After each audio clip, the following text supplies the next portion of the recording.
When Marcus Thompson pushed open the door to the executive break room on the 20th floor of Technova's glass tower in downtown San Francisco, his brain simply refused to process the scene unfolding 3 feet in front of him.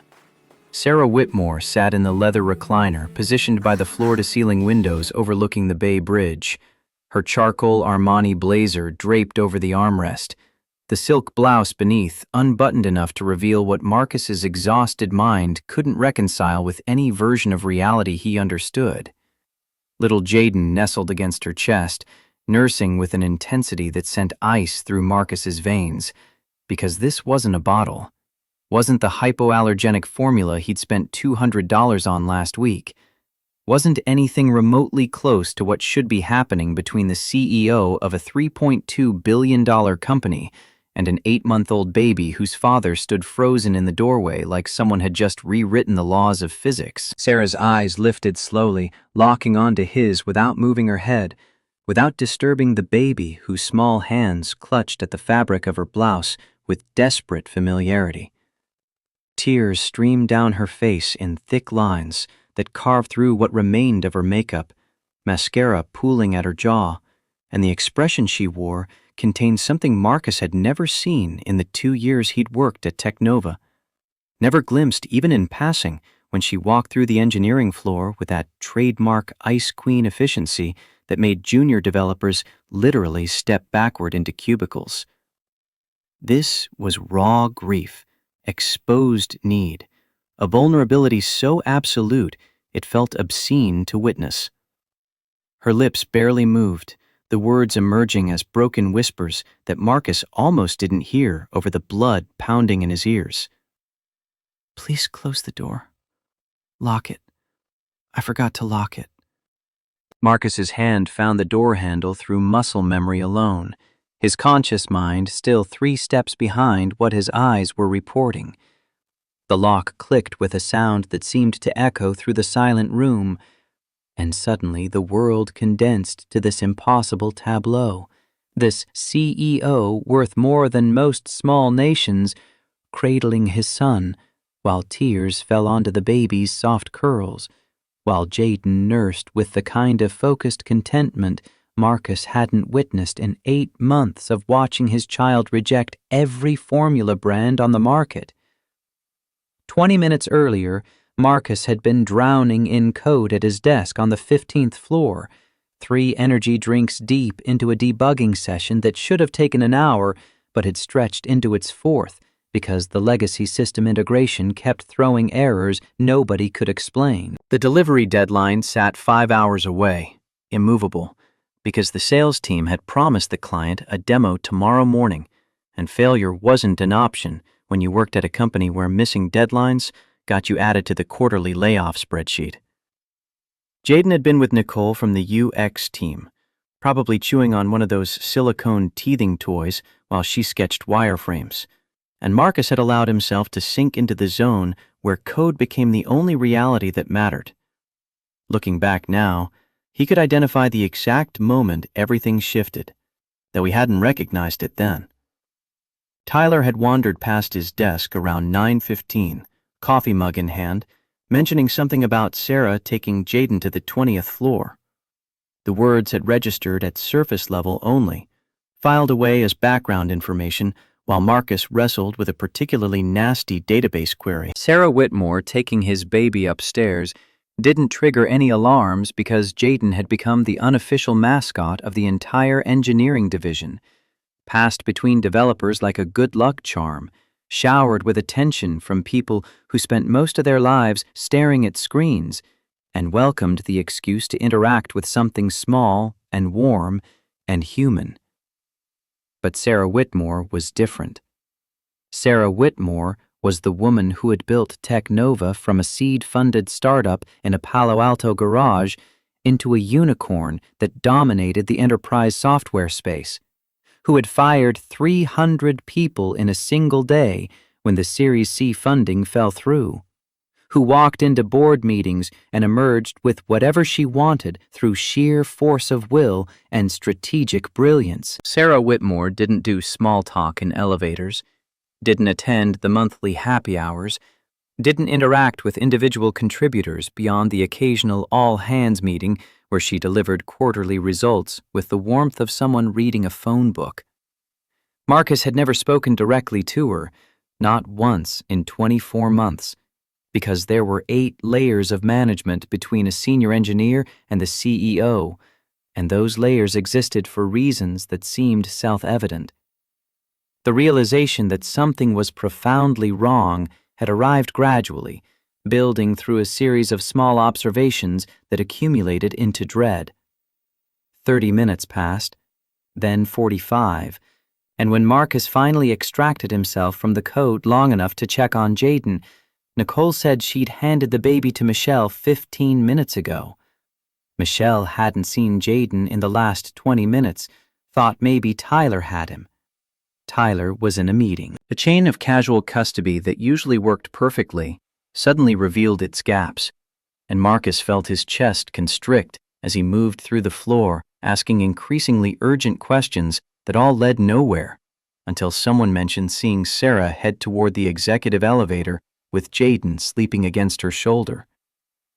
The executive elevator required a key card Marcus didn't have, but the stairwell worked fine, even if it meant climbing 5 flights with his heart rate spiking, not from exertion, but from the growing certainty that something had gone terribly wrong. The 20th floor was sacred territory, reserved for C-suite offices and the kind of conference rooms where acquisition deals got hammered out.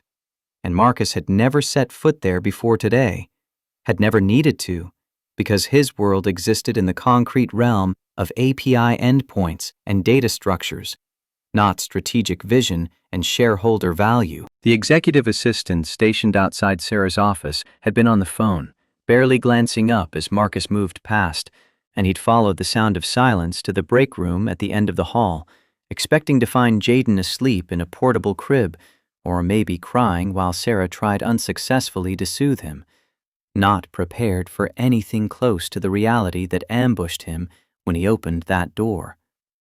Now, standing with his back against the locked door while his son nursed from his CEO's breast, Marcus experienced a cognitive dissonance so profound it felt almost hallucinogenic. This couldn't be happening, because it violated every professional boundary, every social norm, every assumption about how the world operated. But Jaden's small body told a different story. The way he latched on to Sarah with the desperation of someone who'd been searching for exactly this for months, who'd been trying to tell Marcus something through 8 months of rejected formula and weight percentiles that dropped steadily toward the danger zone. Sarah kept her eyes locked on his, still crying silently, not trying to hide or justify or explain, just waiting while Jaden did what babies do when they finally find what their biology demands. The minutes stretched into something that felt like hours, time becoming elastic and strange in this room where normal rules clearly didn't apply.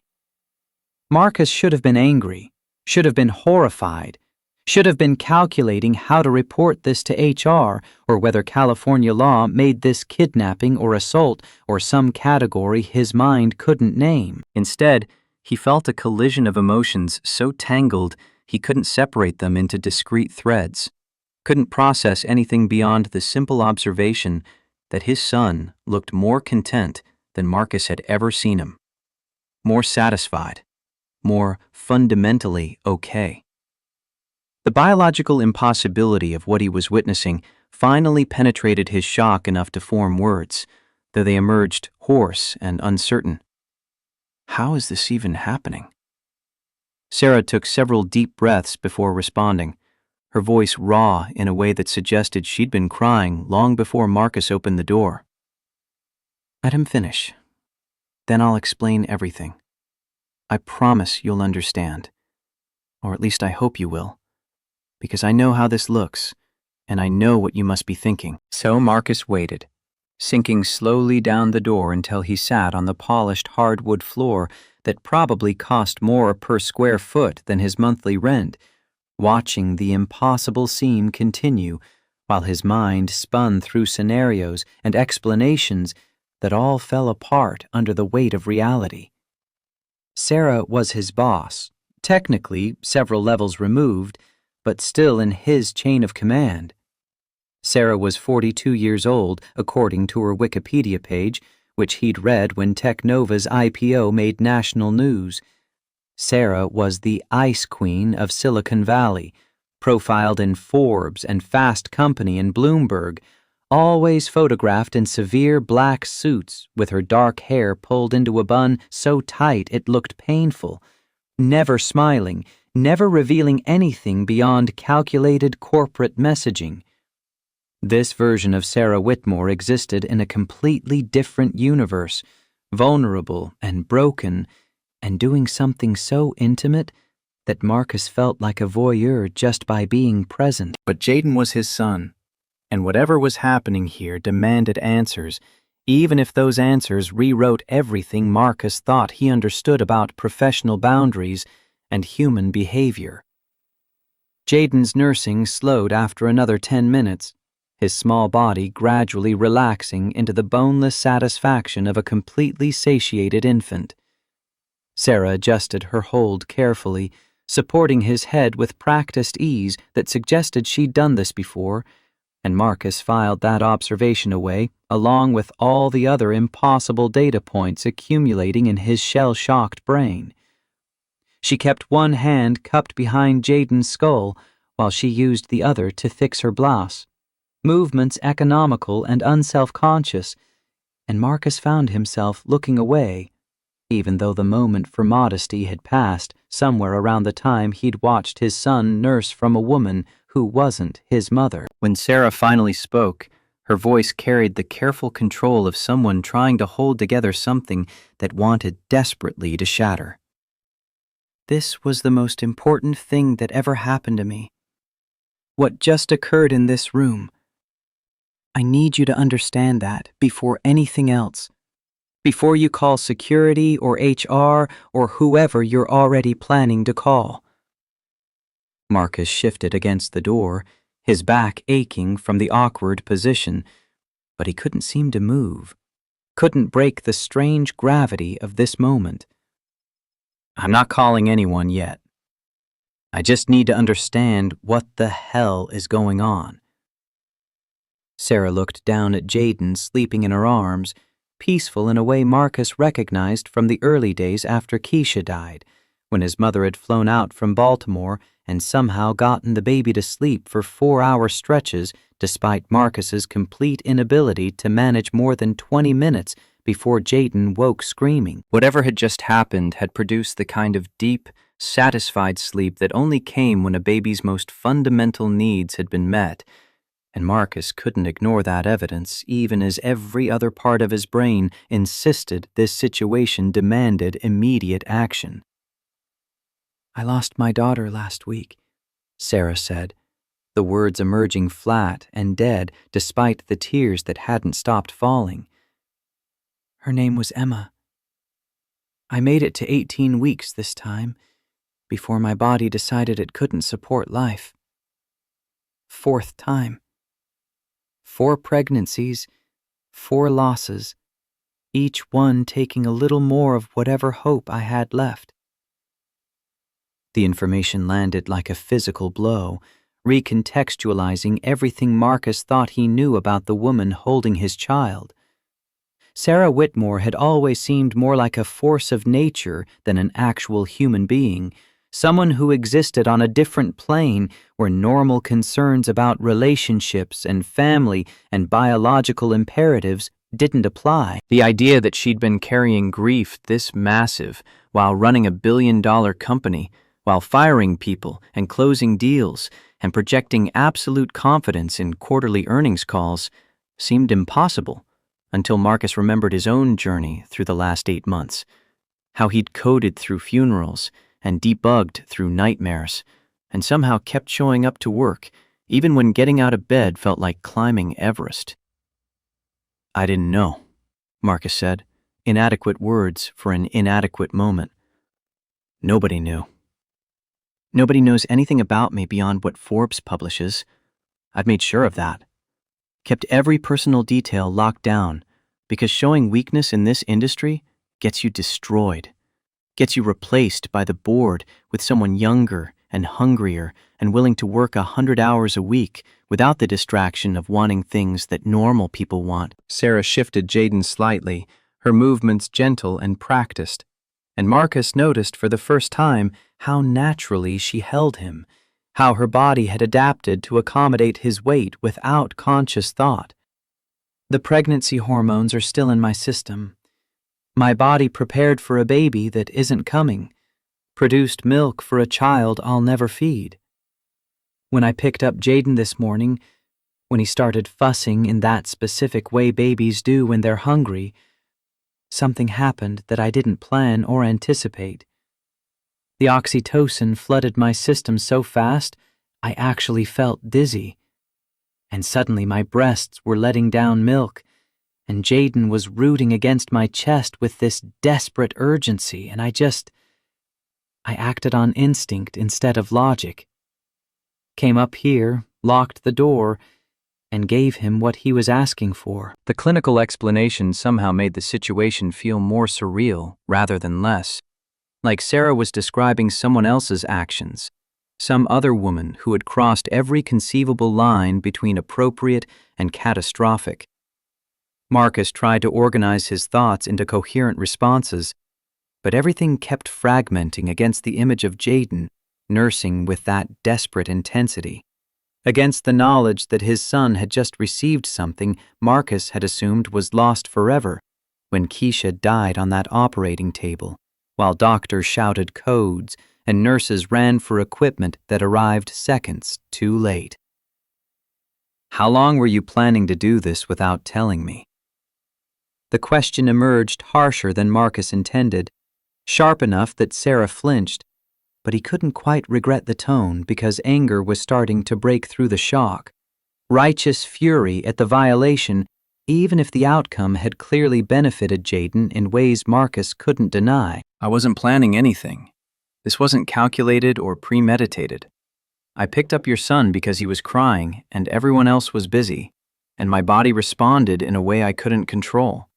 And suddenly we were here, and it was happening, and I couldn't make myself stop because it felt like the universe was giving me one moment, one single moment, to experience what I've been trying to achieve for 6 years through IVF and miscarriages and fertility specialists who keep finding new ways to tell me my body is broken.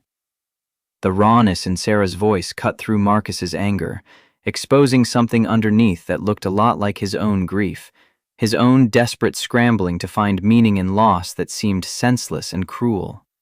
Keisha had been 26 years old, healthy, excited about motherhood in that cautious way people have when they've watched friends struggle through complications and stillbirths. The pregnancy had been textbook perfect, every checkup confirming that mother and baby were thriving, right up until the moment Keisha's blood pressure spiked during labor, and the doctor started using words like eclampsia and cerebral hemorrhage and catastrophic.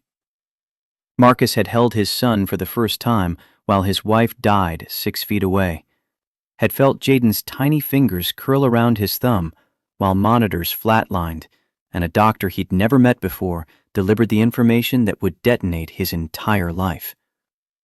8 months later, he was still figuring out how to exist in the aftermath, still learning to breathe through the moments when grief ambushed him in grocery store aisles, or during code reviews, or at 3 a.m. when Jaden woke crying for a mother who would never come. The idea that Sarah Whitmore carried her own version of that devastation, had been functioning at the highest levels of corporate leadership while bleeding internally from losses nobody else could see, created an unexpected bridge between them that had nothing to do with org charts or pay grades. I need to take him to the pediatrician, Marcus said finally, the words emerging from some part of his brain still capable of practical thinking. We have an appointment at 2. The doctor's been worried about his weight, about the formula rejection. I don't know what to tell her about this. Sarah nodded slowly, carefully transferring Jaden to Marcus's arms without waking him, and the loss that crossed her face when the baby left her embrace was so profound Marcus had to look away. She stood with visible effort, reaching for her blazer, transforming back into the CEO with each breath, even though her eyes were still red and her mascara had created dark smears along her cheekbones. Tell her the truth. Tell her a woman who recently miscarried was holding your son and experienced spontaneous lactation due to hormone fluctuations.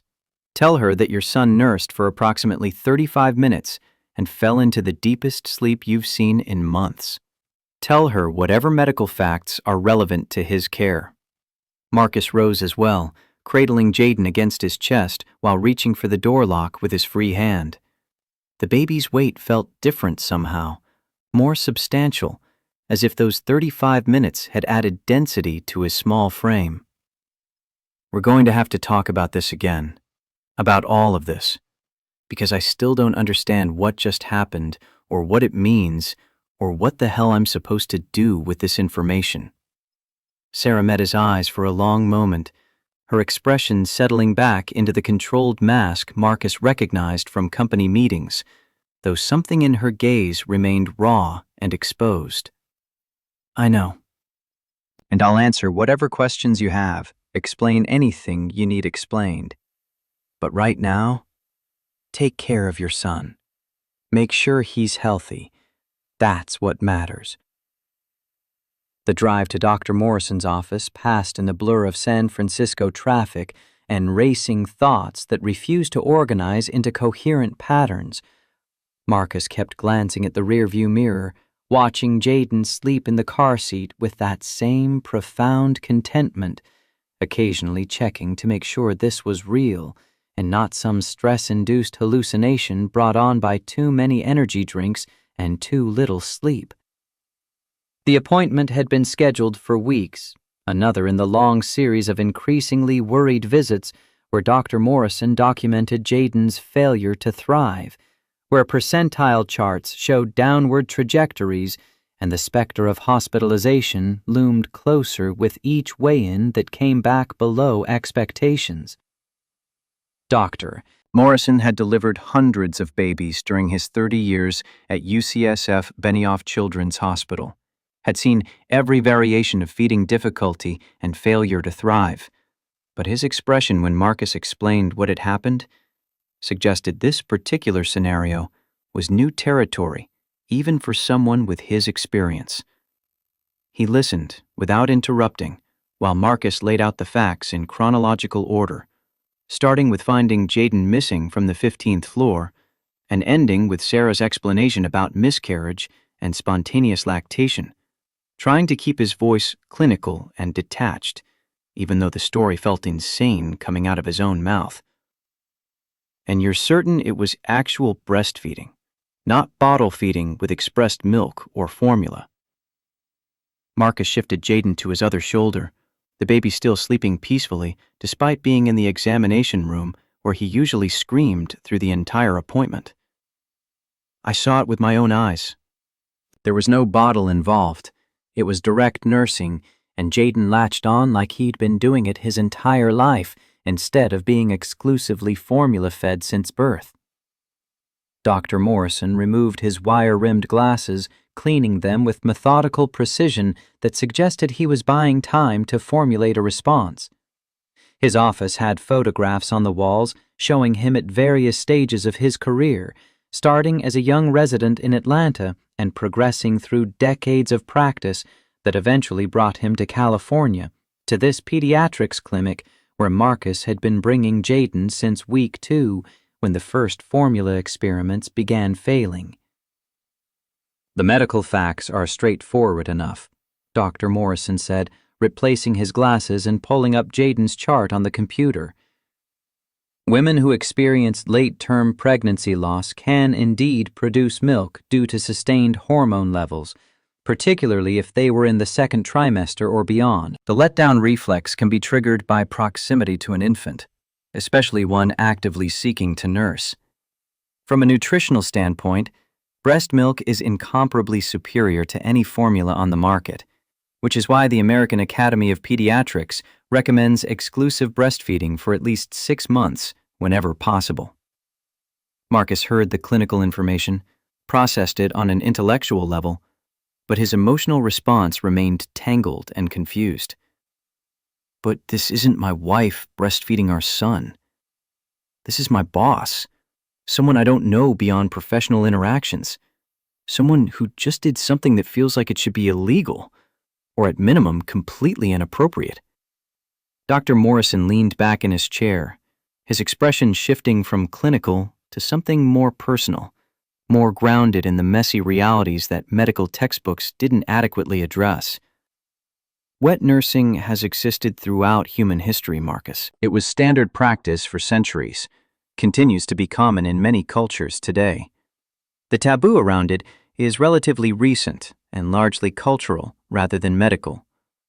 From where I sit, looking at Jaden's chart and the concerning trajectory we've been tracking for months, what happened today might have been the single most nutritious and beneficial experience of his entire life so far.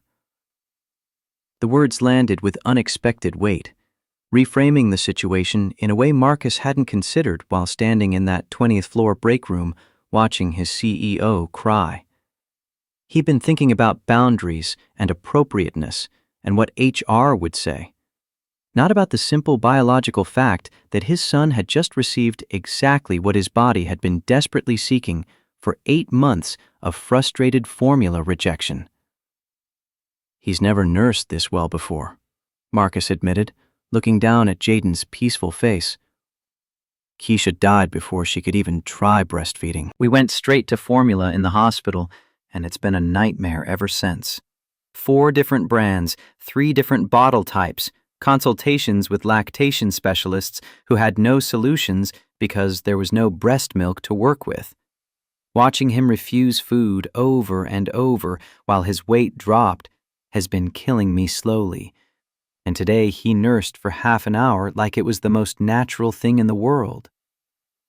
Dr. Morrison pulled up the growth charts, pointing to the curve that showed Jaden hovering just above the 5th percentile for weight, dangerously close to the threshold where hospitalization became necessary. "If this woman is healthy, if she's willing, and if Jaden responds as positively as it sounds like he did, then from a purely medical perspective, this could solve the feeding crisis that's been threatening his development. The question isn't whether breast milk would benefit him, because the answer to that is unequivocal. The question is whether you're comfortable with the arrangement, given the personal and professional complexities." Marcus stood, pacing to the window that overlooked the hospital parking lot, watching cars navigate through the mid-afternoon traffic while his brain tried to process information that seemed designed to short-circuit normal decision-making processes. Sarah Whitmore had just offered his son something irreplaceable, had given Jaden access to nutrition his body desperately needed through an act that was simultaneously generous and boundary-violating, selfless and strange. The fact that it had emerged from her own grief and loss made it more complicated rather than less, added layers of emotional entanglement that Marcus couldn't begin to untangle while standing in a pediatrician's office trying to figure out if his son was healthy or if this bizarre situation had just created new problems to replace the old ones.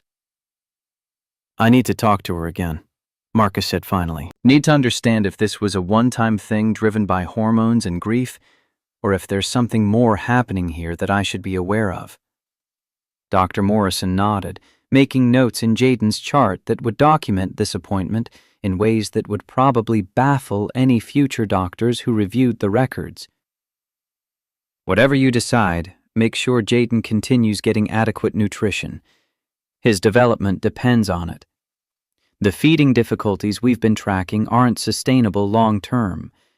Something needs to change, whether that's finding a formula that works or exploring alternative options."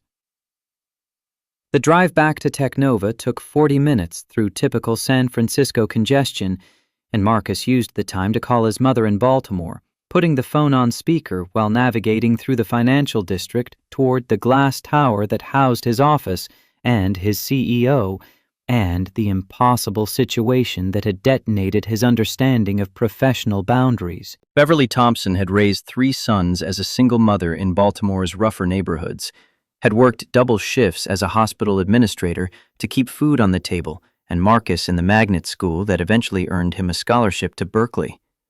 She'd seen him through Keisha's death, had flown out despite her heart condition, and stayed for 6 weeks helping with Jaden while Marcus learned to function through grief.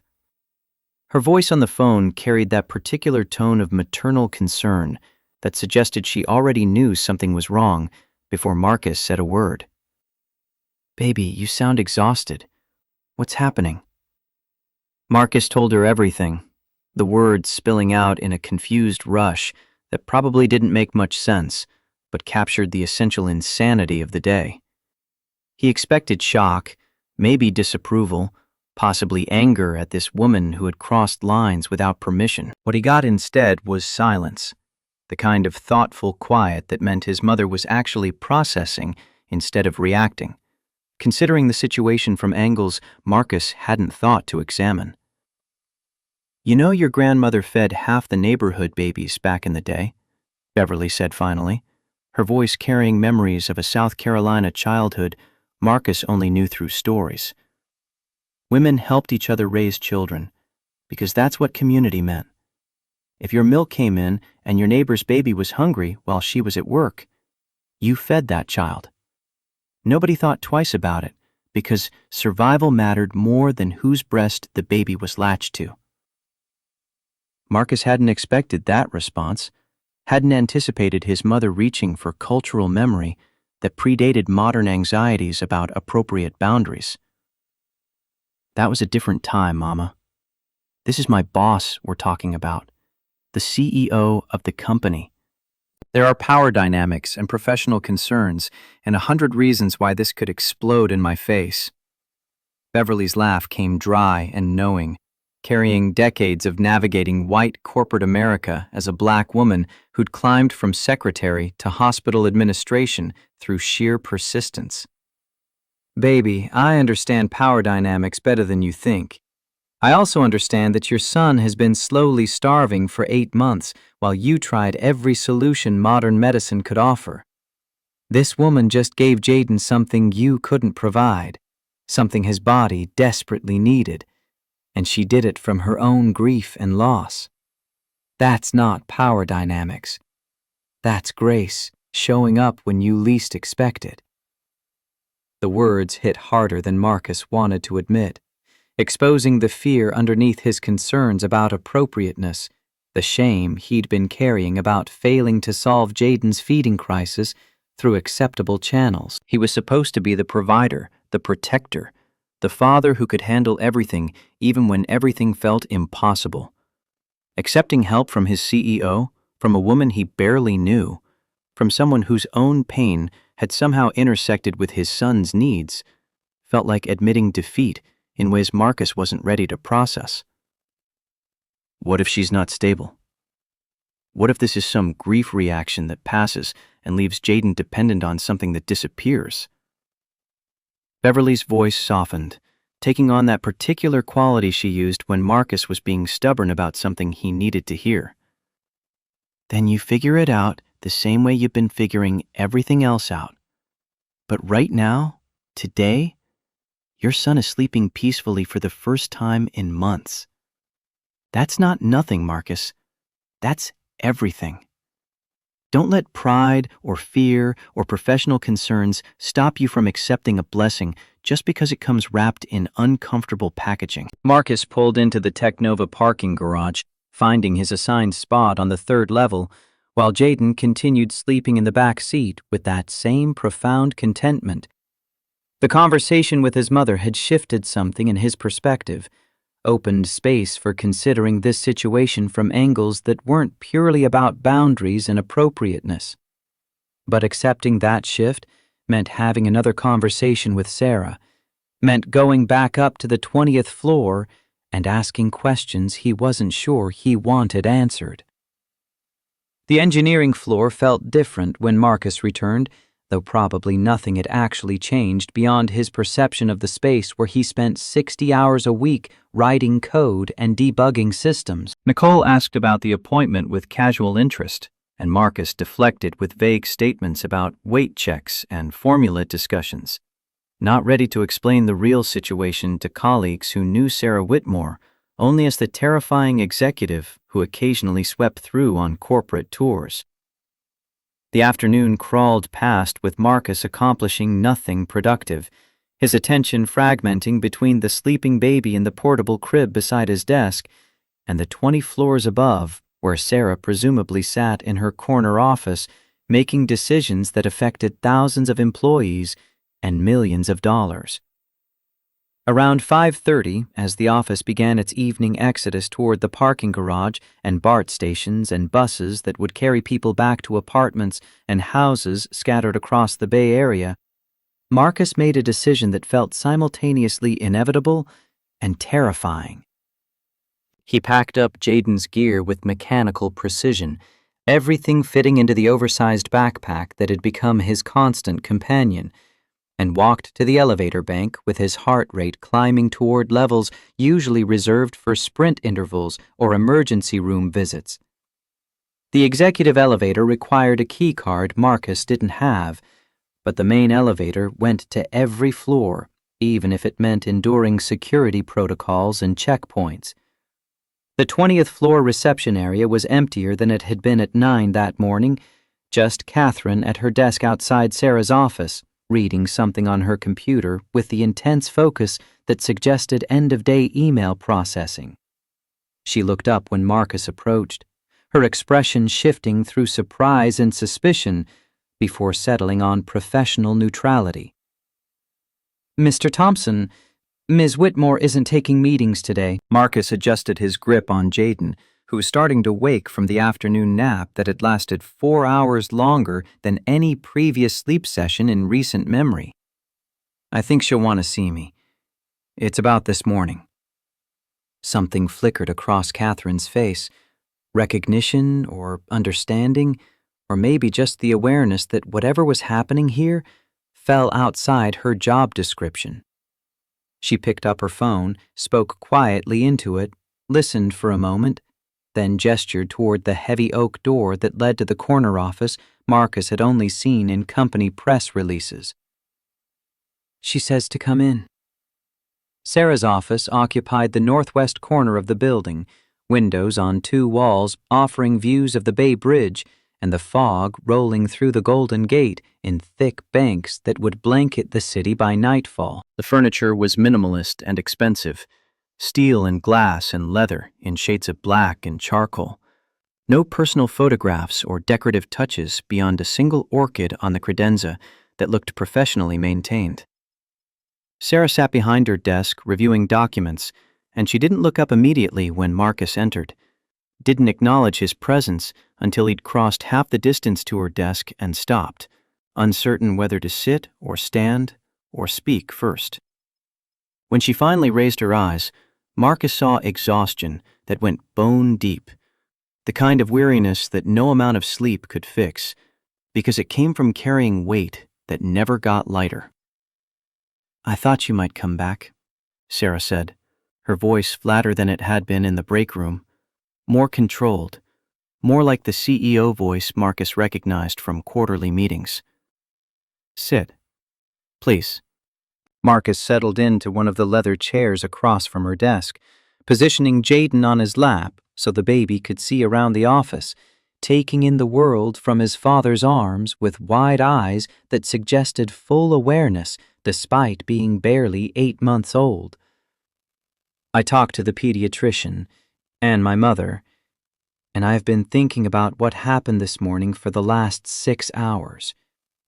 Sarah closed the folder in front of her with precise movements, giving Marcus her full attention in a way that felt almost overwhelming, like standing in a spotlight that revealed every flaw and inadequacy. "And what conclusions did you reach?"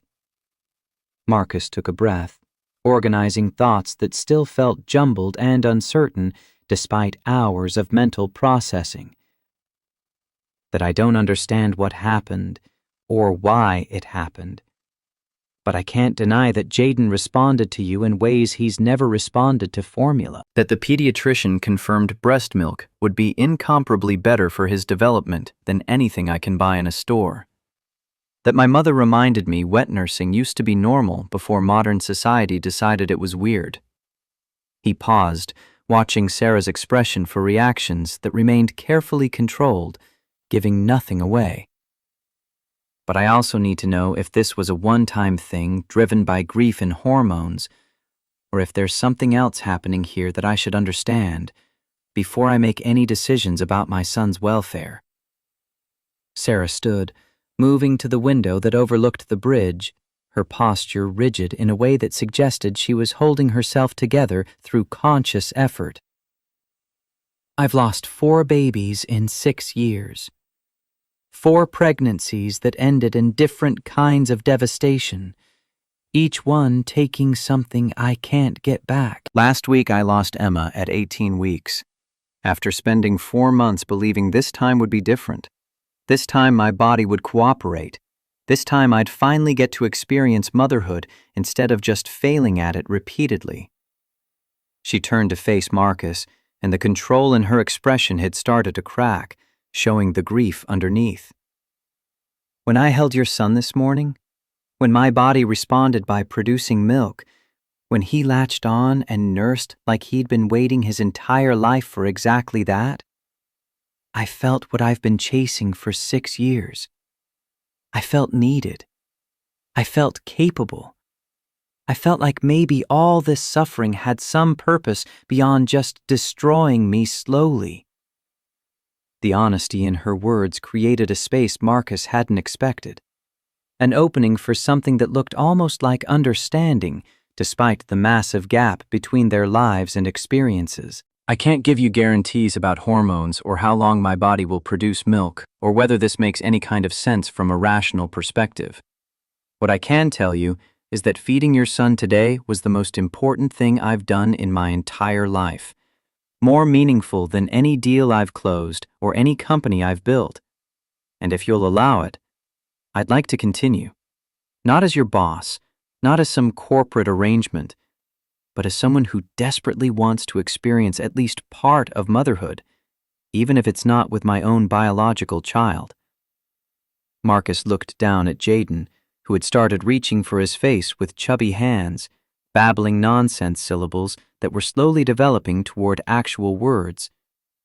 8 months of watching his son struggle had taught Marcus to recognize when Jaden was thriving versus merely surviving, and the difference today was undeniable. The baby who had screamed through every formula feeding and spent hours crying from hunger his father couldn't satisfy had become calm and content after 35 minutes at Sarah's breast, had slept more peacefully than Marcus had ever witnessed, had woken alert and engaged instead of fussy and irritable. The decision forming in Marcus's mind felt insane and reckless and completely contrary to every professional instinct he'd developed during his career. It also felt right, in some way he couldn't articulate, like the universe was offering a solution that didn't fit any conventional category, but addressed needs that went deeper than organizational charts or corporate hierarchies. If we do this, Marcus said slowly, testing the words as they emerged, it can't be here. It can't be at the office where people will see and speculate and turn it into something it's not. And we need to be honest about what this is and what it isn't. Sarah returned to her desk, sitting down with visible relief, as if Marcus's words had removed weight she'd been carrying since morning. I understand. My penthouse isn't appropriate either. Too much staff, too many security cameras, too many ways this could leak and become a story that destroys both of us. Your apartment? Marcus nodded, already thinking through logistics that felt surreal to be considering. I live in Mission District. 2-bedroom apartment, nothing fancy, but it's private. You could come after work. Stay for however long Jaden needs. We keep this between us until we figure out if it's sustainable. They discussed details with the same efficiency they might bring to a project kickoff meeting, establishing schedules and expectations and boundaries that felt necessary, even if the entire conversation existed in territory neither of them had ever navigated before. Sarah would come by at 6 each evening, stay until Jaden had nursed and fallen asleep, then leave before the situation could drift into territories that complicated an already impossible arrangement. They would maintain complete professionalism at the office, no special treatment, no acknowledgement of what was happening outside work hours. If questions arose, they would handle them honestly but carefully, protecting both Jaden's well-being and their own privacy. By the time Marcus left her office, darkness had settled over San Francisco completely, the city lights creating patterns that stretched toward distant hills. He carried Jaden through the empty 20th floor toward the elevator, past Catherine's now vacant desk, feeling like he'd just negotiated the strangest agreement of his life. Tomorrow, Sarah would show up at his apartment, would cross the threshold between professional and personal in ways that should feel threatening but somehow didn't, would continue giving his son what Marcus couldn't provide, through an arrangement that existed outside every category he understood. The drive home took him through streets he knew by heart, past the taco trucks on Mission and the murals in Clarion Alley, and the corner store where he bought emergency diapers at 2 a.m. when supplies ran low. His apartment building was nothing special, just one of 1,000 generic structures that housed the workers who kept San Francisco functioning while tech millionaires slept in Pacific Heights mansions. Marcus climbed 3 flights of stairs with Jaden and the overstuffed backpack, unlocked the door to the space that had been his sanctuary and prison for the last 8 months, the place where he'd learned to change diapers and heat bottles and function on 3 hours of sleep while grief waited in every corner. That night, preparing Jaden for bed with the same routine he'd followed since bringing the baby home from the hospital, Marcus noticed differences, subtle enough that he might have imagined them if he weren't looking so carefully. Jaden settled into sleep easier, fussed less during the diaper change, seemed generally more content in ways that probably came from having a full belly for the first time in months. Marcus sat in the rocking chair beside the crib long after Jaden dozed off, watching his son sleep while processing a day that had started normally and ended somewhere completely beyond his ability to map. Tomorrow, Sarah Whitmore would knock on this door, would enter his private space, would nurse his child in his living room while they figured out if this arrangement was sustainable or insane, or possibly both. The thought should have terrified him, should have sent him running to HR or legal counsel or anyone who could explain why this was a catastrophically bad idea. Instead, Marcus felt something closer to cautious hope. The first genuine optimism he'd experienced since watching Jaden's weight percentiles drop toward dangerous territory while every formula brand on the market proved equally useless. He thought about Keisha, wondering what she would make of this situation, whether she'd approve or be horrified, or simply understand that sometimes survival requires accepting help from unexpected places. They'd talked about breastfeeding during the pregnancy, Keisha determined to try, despite horror stories from friends about painful latching and inadequate supply and judgmental lactation consultants. She'd never gotten the chance, had died before holding Jaden long enough to attempt feeding him, and Marcus had assumed that particular door had closed permanently the moment the monitors flatlined. Now it had opened again through the last person Marcus would have predicted, through his CEO's grief intersecting with his son's desperate needs in ways that felt almost supernatural in their timing. Sarah Whitmore was suffering losses Marcus could barely comprehend, carrying pain that had accumulated over years of failed attempts to achieve what most women took for granted. She'd built an empire, had created something that would outlast her, but the one thing she actually wanted kept slipping through her fingers no matter how much money or willpower or strategic thinking she applied. And somehow, In this impossible collision of their separate griefs and needs and failures, they'd stumbled into an arrangement that might actually work, that might solve Jaden's feeding crisis while giving Sarah a taste of the motherhood she'd been chasing for 6 years. It was messy and complicated and violated every professional boundary Marcus had been taught to maintain. It was also the first genuine solution he'd found in 8 months of watching his son suffer. Tomorrow would bring its own challenges, its own adjustments, its own moments of awkwardness and uncertainty as they figured out how to navigate this arrangement. But tonight, Jaden slept peacefully in his crib, properly fed for the first time since birth, and Marcus could hear his son's steady breathing from across the room. That simple fact mattered more than organizational charts or power dynamics or concerns about what other people might think if they knew. Marcus stood, stretching muscles tight from a day spent cycling between shock and confusion and tentative hope. He checked on Jaden one more time, confirming the baby's chest rose and fell with reliable rhythm, then moved to his own bedroom where exhaustion waited to claim him. Tomorrow would start the real experiment, the first deliberate step into territory they'd stumbled into by accident. But tonight, for the first time in longer than Marcus could remember, his son was truly at peace. And that was enough. Sarah arrived at Marcus's apartment at 6:15 the following evening, standing in the hallway outside his door with the tentative posture of someone entering completely foreign territory.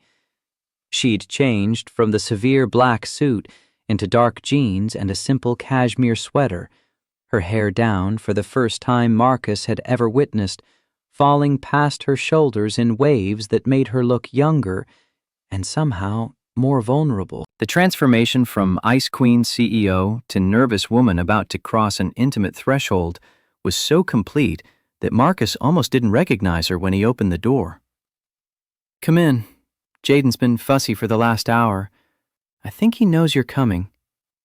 Sarah stepped into the cramped living room, taking in the space with eyes that probably compared it automatically to her penthouse with its panoramic views and designer furniture. Marcus's apartment was clean, but cluttered with the accumulated chaos of single fatherhood, baby gear occupying every available surface, laundry folded on the couch because the bedroom was too small for proper organization. She didn't comment on the modest surroundings, just set her bag down carefully and held out her arms when Jaden started reaching for her with urgent little sounds that weren't quite crying, but suggested he'd get there soon if his needs went unmet.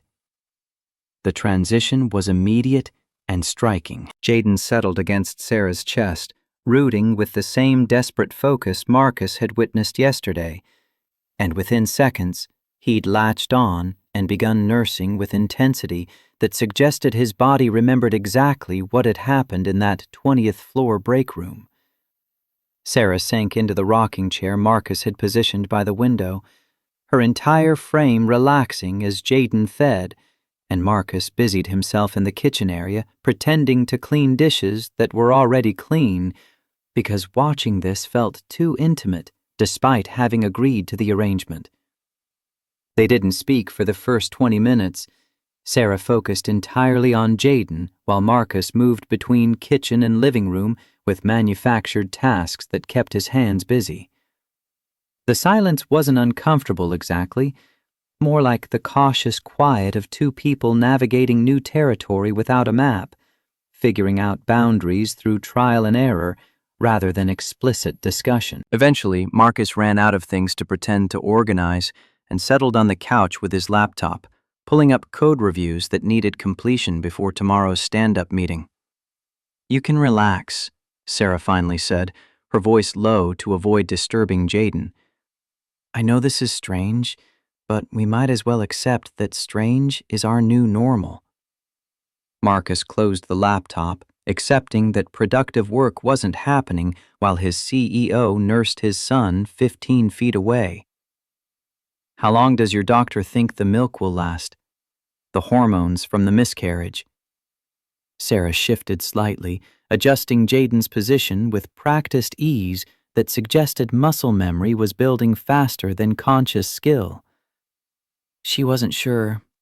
Could be 2 weeks, could be 2 months. The body doesn't follow predictable timelines when it comes to pregnancy loss. Some women dry up immediately. Others produce milk for months afterward. The uncertainty inherent in that answer troubled Marcus more than he wanted to admit. Because if Jaden became dependent on Sarah's milk only to have it disappear abruptly, they'd be back in the same crisis that had nearly required hospitalization.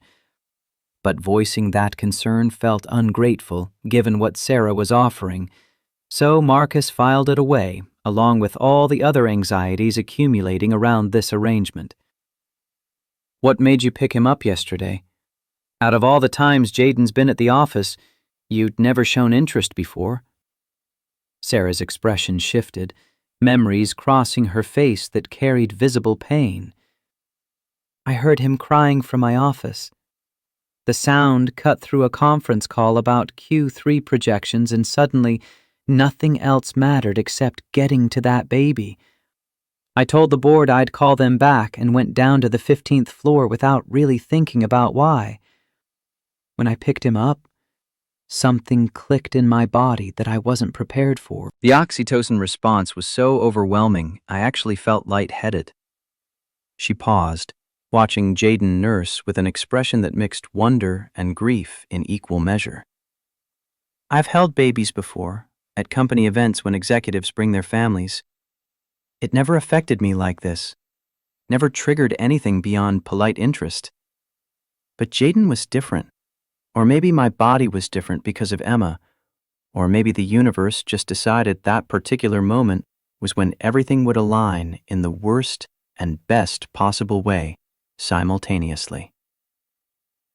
Marcus absorbed this, adding it to his growing understanding of how grief operated, how it could ambush people in conference calls and turn ordinary moments into turning points that rewrote entire life trajectories. His own experience with loss had taught him that trauma didn't follow logical patterns, didn't restrict itself to appropriate times and places, could erupt during code reviews or grocery shopping, or any random Tuesday when the weight became too much to carry alone. The evening established a pattern that would repeat with minor variations over the following weeks. Sarah would arrive around 6, nurse Jaden for 30 to 45 minutes while Marcus worked on his laptop or cooked dinner, then stay another hour while the baby dozed, and they talked about topics that started professional and gradually drifted personal. She told him about growing up in Detroit, about her father who'd worked at the Ford plant until the layoffs came and took his sobriety with them, about learning to code in the public library because home wasn't safe when her father was drinking. Marcus shared his own history, the Baltimore neighborhoods where his mother had raised 3 boys on an administrator's salary, the basketball scholarship that got him into Berkeley when his grades alone wouldn't have been enough, meeting Keisha at Highland Hospital when he'd broken his wrist going for a rebound, and she'd been the nurse who'd wrapped his arm while teasing him about thinking he was LeBron James. By the end of the first week, the awkwardness had faded enough that they could exist in the same space without constant awareness of how bizarre the situation would look to outside observers. Jaden thrived in ways that became undeniable when Marcus took him for the follow-up appointment with Dr. Morrison, and the scale showed 3 pounds gained in 7 days, a growth rate that moved him from the 5th percentile towards something approaching normal. Dr. Morrison documented the improvement with professional detachment, asking questions about feeding frequency and duration that Marcus answered honestly, while deliberately avoiding details about who was providing the milk. The second week brought the first real complication, though it arrived wrapped in such mundane packaging that Marcus almost didn't recognize it as a threat. Nicole from the UX team mentioned during a code review that she'd noticed Sarah leaving the building around the same time as Marcus several evenings in a row, wondered aloud if they'd been assigned to some special project that required after-hours collaboration. Marcus deflected with vague statements about consulting on a personal matter, but the question planted seeds of concern about how long they could maintain this arrangement before someone noticed patterns and started asking questions that had no good answers. That evening, Marcus mentioned the conversation to Sarah while she settled into the rocking chair, with Jaden already rooting urgently against her shoulder. "We need to be more careful about timing. People are starting to notice we leave at the same time." Sarah adjusted her sweater, helping Jaden latch on while considering the problem with the same strategic thinking she probably applied to competitive analysis and market positioning. "I can vary my departure time, make it less predictable. Maybe come here straight from external meetings some days, so I'm not leaving from the office at all." They worked through logistics like they were planning a product launch instead of hiding an arrangement that would probably get them both fired if HR discovered the truth. The conversation revealed how much mental energy they were both investing in maintaining secrecy, in protecting something that felt simultaneously precious and impossible to defend if anyone demanded explanations. Marcus found himself wondering how long they could sustain this level of careful coordination before exhaustion or carelessness created cracks where truth could leak through. The third week marked a shift in their relationship that Marcus noticed but couldn't quite name. Sarah started arriving earlier, staying later, finding reasons to extend the evenings beyond the strictly necessary time required for Jaden to nurse. She'd help with dinner preparation, chopping vegetables while Marcus handled the stove, their movements in the cramped kitchen developing a rhythm that came from repeated practice. They'd eat together after Jaden fell asleep, talking about everything from Technova's upcoming product launch to Sarah's failed IVF attempts, to Marcus's memories of Keisha that were starting to hurt less sharply, even as they remained permanently tender. One Thursday evening, while Sarah washed dishes and Marcus dried, she told him about her ex-husband with a flatness that suggested she'd processed this grief long enough that it had lost its immediate sting. "He left after the second miscarriage. Said he couldn't watch me destroy myself chasing something that clearly wasn't meant to happen. I think he expected me to choose him over the possibility of motherhood, to accept childlessness and move on with our lives together. When I couldn't do that, when I kept pursuing fertility treatments despite the emotional and physical toll, he decided I'd made my choice." Marcus set down the plate he'd been drying, giving her his full attention because this felt important in ways that went beyond casual conversation. "Did you ever regret it? Choosing the treatments over the marriage?" Sarah turned off the water, drying her hands on the towel with deliberate movements that bought her time to formulate an answer. "Every day for the first year." Then gradually the regret transformed into something else. Not quite acceptance, but maybe understanding that some people aren't built to carry other people's grief alongside their own. He needed a partner who could compartmentalize loss, who could try for a baby and then move on when it didn't work, instead of letting each failure compound into something that consumed everything.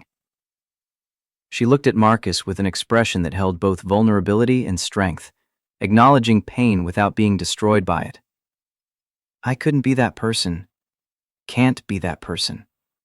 When I want something, I pursue it with everything I have, which is probably why I built a billion-dollar company, but also why I've lost 4 pregnancies without learning when to stop trying." The honesty in her words created intimacy that had nothing to do with the physical act of nursing Jaden, a different kind of closeness built from shared understanding of what it meant to want something desperately while watching it slip away repeatedly.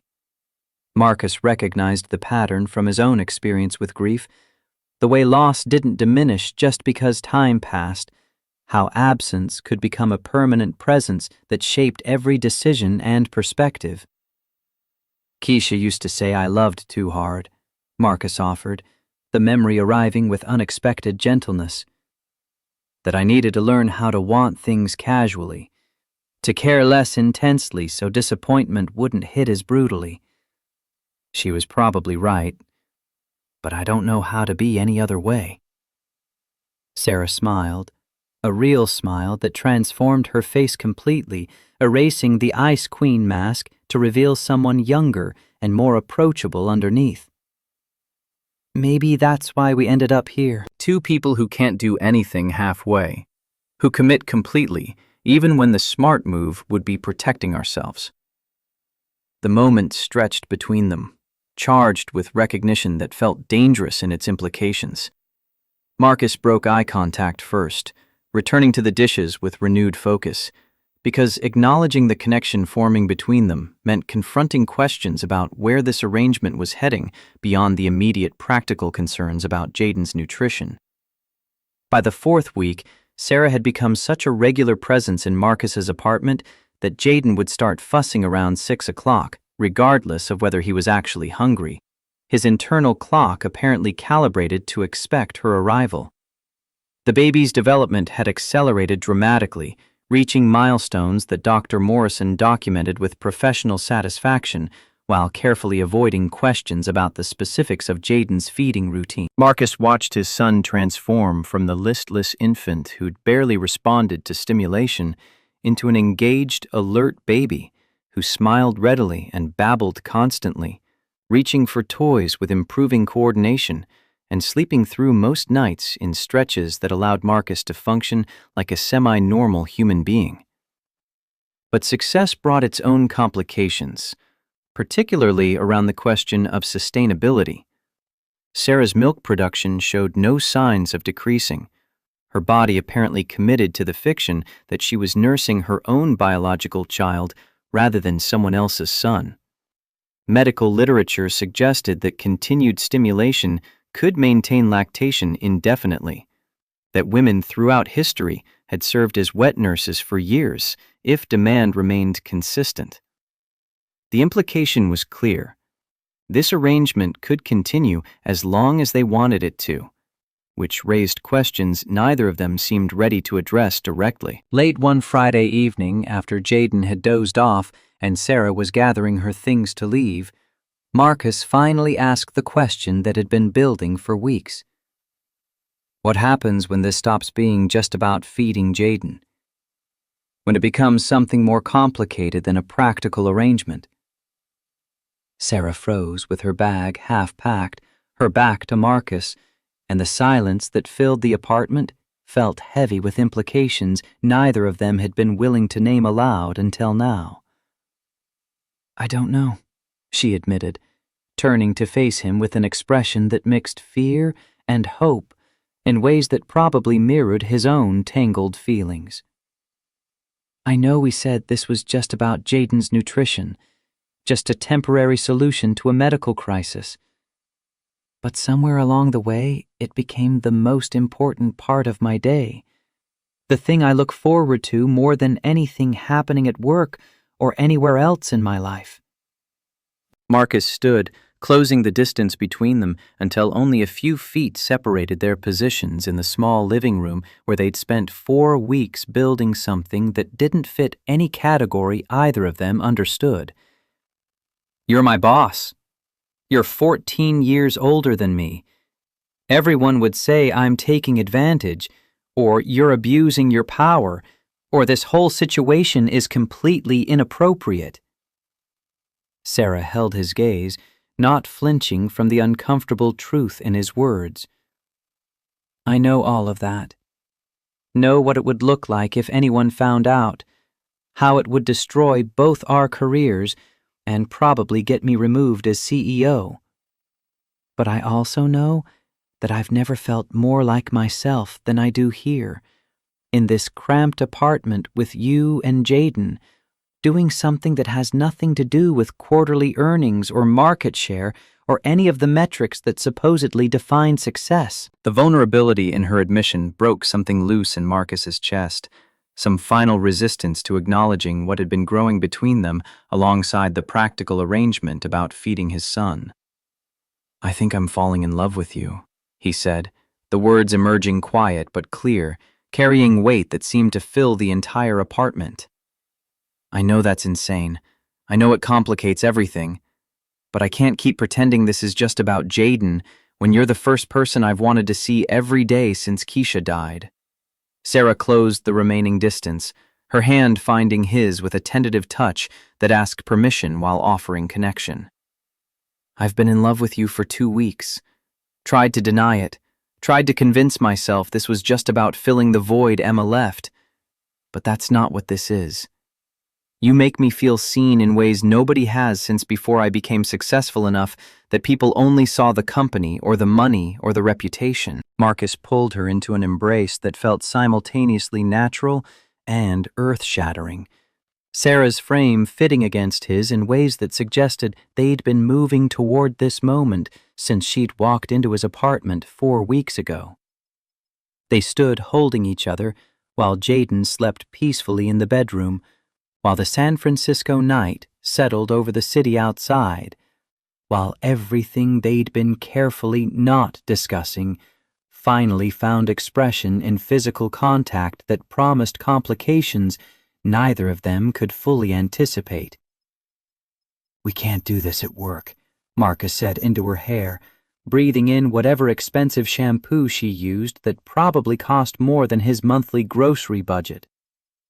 "Can't give anyone ammunition to claim this is about power dynamics or favoritism."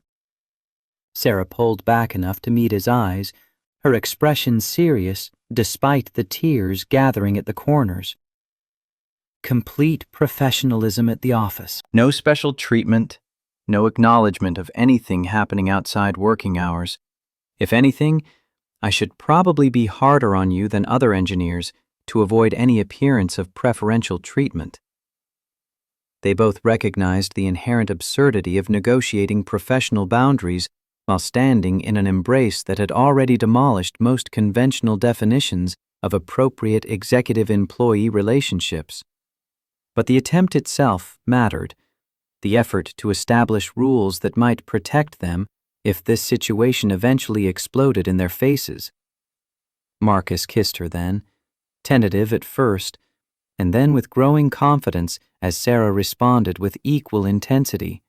4 weeks of accumulated tension finding release in physical connection that felt overdue and terrifying in its implications. They kissed like people who'd been denying themselves something essential, who'd finally stopped fighting against what they both wanted, despite all the rational arguments against pursuing it.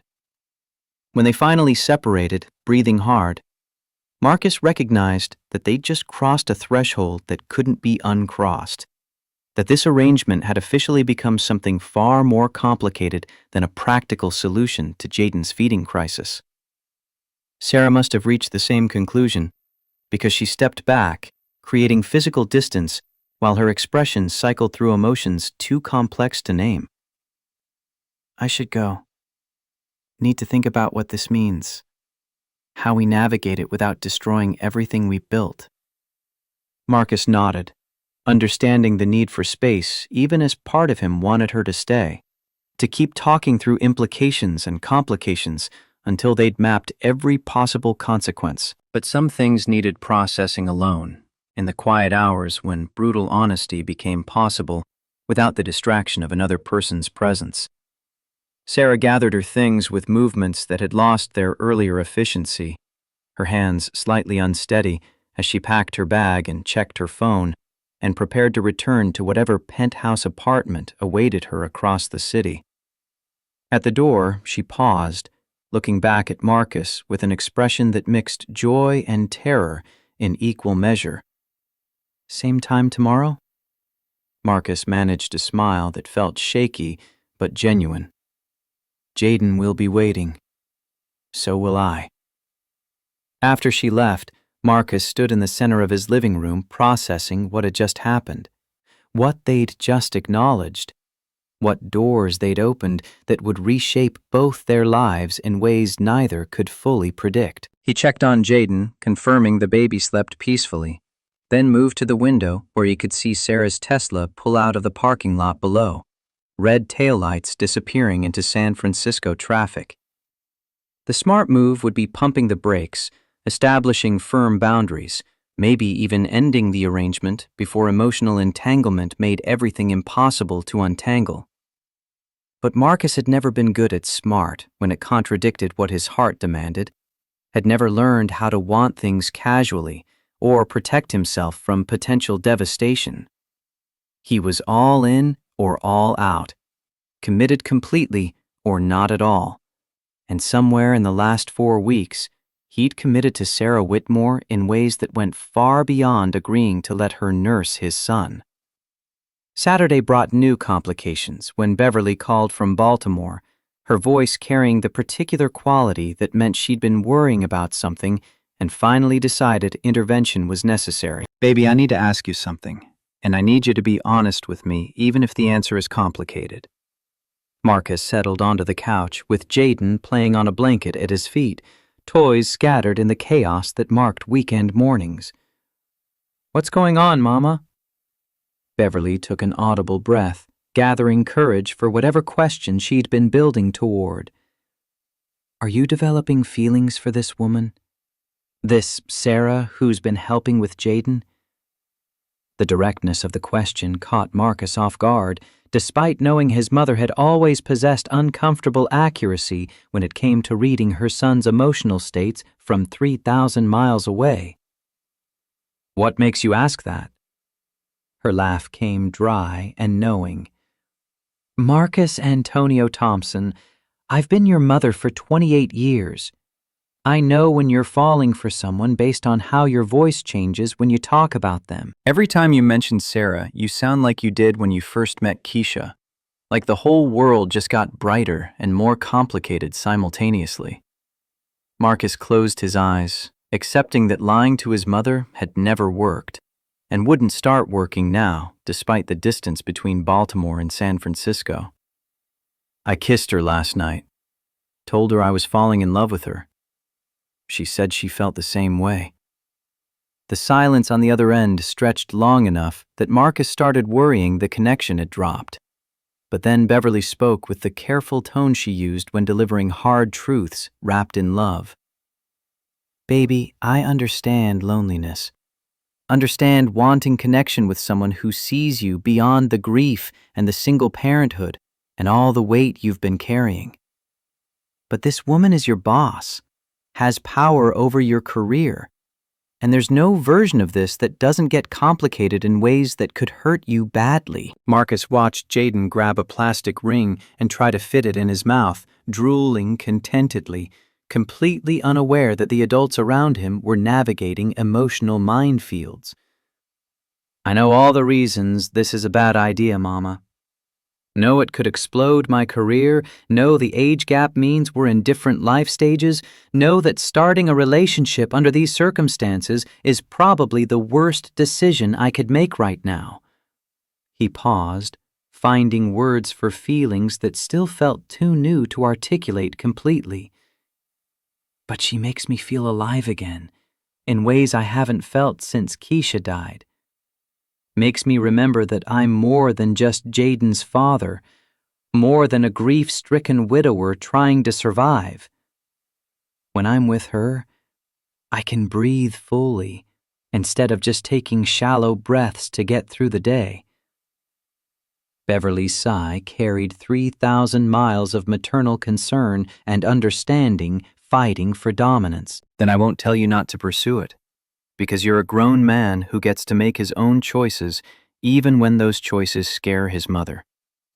But I will tell you to be careful, to protect yourself, and to remember that Jaden needs you stable more than he needs you in love." They talked for another 20 minutes about logistics and timelines and what Marcus would do if the situation fell apart, Beverly extracting promises about maintaining boundaries at work and having exit strategies if things deteriorated. By the time they hung up, Marcus felt both supported and more anxious about the path he'd chosen, his mother's concerns adding weight to worries he'd been trying to suppress through sheer force of optimism. The relationship shifted into something Marcus could only describe as cautiously optimistic over the following 3 weeks. Sarah continuing her evening visits while they navigated the delicate balance between professional distance at work and growing intimacy at home. At Technova, they maintained perfect formality, Sarah walking past Marcus's desk without acknowledgement during her occasional sweeps through the engineering floor.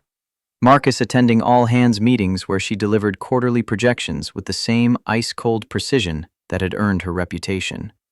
Nobody seemed to notice anything unusual, which suggested their performance was convincing, or their colleagues were too absorbed in their own concerns to register subtle changes in executive-employee dynamics. But the facade required constant vigilance, mental energy spent monitoring every interaction for signs that might trigger curiosity or suspicion. Marcus found himself avoiding casual conversations about his personal life, deflecting questions about weekend plans or evening activities with vague responses that probably made him seem antisocial, but protected the secret consuming increasingly large portions of his attention. The stress of maintaining dual realities began showing in small ways, insomnia creeping back despite Jaden's improved sleep patterns, a tightness in his shoulders that persisted even after the baby went down for the night. 3 months into the arrangement, Dr. Morrison's office called requesting an urgent appointment to discuss Jaden's development, the receptionist's tone suggesting this wasn't a routine check-in. Marcus drove to the clinic with anxiety building in his chest, watching Jaden babble contentedly in the rearview mirror while imagining worst-case scenarios about mysterious health conditions that weight gain had temporarily masked. The waiting room felt oppressive despite its cheerful pediatric decor, cartoon animals painted on walls that probably looked welcoming to most parents, but struck Marcus as mockingly innocent given the gravity radiating from the receptionist's earlier call. Dr. Morrison greeted them with his usual professional warmth, but his expression carried something new. A mixture of satisfaction and concern that Marcus couldn't quite decode. The examination proceeded normally, Jaden tolerating the stethoscope and ear checks with minimal fussing, until the doctor pulled up growth charts on his computer and rotated the monitor so Marcus could see the trajectory that had transformed over 3 months from dangerously low to impressively robust. Marcus, I need to ask you some direct questions about Jaden's nutrition, and I need completely honest answers regardless of how unconventional the situation might be. The phrasing sent ice through Marcus's veins, the careful neutrality suggesting Dr. Morrison had drawn conclusions that demanded confirmation rather than speculation. What are you asking? The doctor leaned back in his chair, removing his glasses to clean them with that meticulous precision that bought time for difficult conversations. Jaden's weight gain over the past 12 weeks has been extraordinary. We're talking about moving from the 5th percentile to the 50th, a trajectory that's nearly impossible to achieve with formula alone, regardless of brand or feeding schedule. His muscle tone, skin quality, cognitive development, all showing improvements consistent with exclusive breastfeeding from a healthy lactating mother. Marcus felt his throat constrict, knowing where this conversation was heading, but uncertain how to navigate it without exposing details that could destroy everything. The woman I mentioned before, the one who experienced recent pregnancy loss, she's been continuing to nurse Jaden. Her milk production hasn't decreased like we expected. Dr. Morrison replaced his glasses, his gaze direct but non-judgmental. Is this arrangement sustainable long-term? Because if Jaden becomes fully dependent on breast milk and the supply suddenly stops, the transition back to formula could be traumatic given his previous rejection patterns. The question Marcus had been avoiding for weeks suddenly demanded immediate attention, forcing him to confront uncertainties about Sarah's body and their relationship, and how long this impossible situation could continue before biology or circumstances intervened. I don't know. We're taking it week by week, hoping her body continues cooperating. The doctor made notes in Jaden's chart, his expression revealing nothing about whether he approved or disapproved of this unconventional feeding arrangement. From a purely medical standpoint, what's happening is working beautifully for Jaden's development. From a practical standpoint, you need contingency plans in case the situation changes suddenly. Introducing small amounts of solid food might help ease any eventual transition, Give him alternative nutrition sources beyond exclusive breastfeeding. They discussed timelines for introducing purees and cereals, strategies for gradual weaning that might protect Jaden if Sarah's milk dried up unexpectedly. But underneath the practical planning, Marcus heard the unspoken concern about building dependency on something inherently unstable, about structuring a baby's nutrition around variables nobody could control or predict with confidence. That evening, Marcus raised Dr. Morrison's concerns with Sarah while she settled into the rocking chair with Jaden already latched and nursing with his usual focused intensity.